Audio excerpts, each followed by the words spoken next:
Huwag kayo dyan. Sige, magpagalitan na naman kayo dyan. Sige.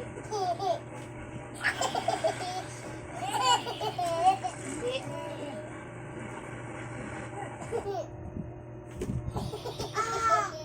Nabigat talaga yung ako ko. Doon ka na kumarap doon. Dito yung puwit mo kasi nakipaglaro si baby kinikilit.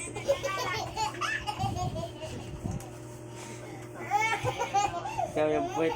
Kaya mo yung puwit na tinatosok. Tutuwa eh. Ikaw yung puwit. Ay. Hukal-hukal ah. Ay, labas ang labay.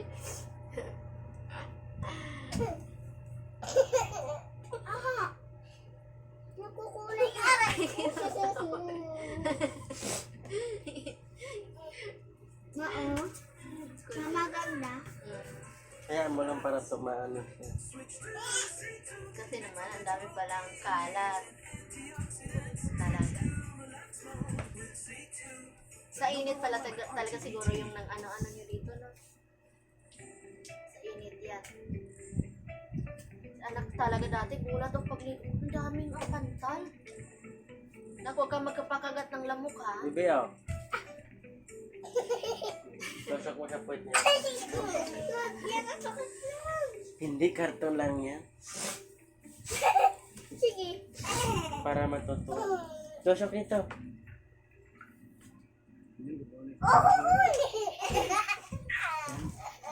Dito banda, anak, kasi maingay dyan sa dingding. Sisigawan kayo ngayon dyan. Ano natin? Araw. Wag lang sa bunot, sa puwet lang ni ate. Ah! Hindi sa bunot. Sa bunod daw.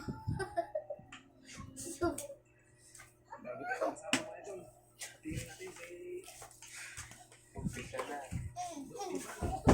Ay, anak, wag mong gantihan. Aray ko. Alala. Lakasan mo pa, anak. Huwag nandiyan yung batang harap.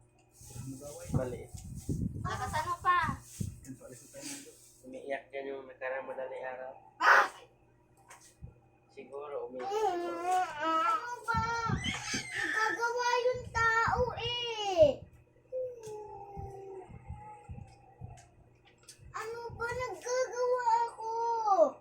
Magkakamali ako nito. Lagpas na naman to. Tamo.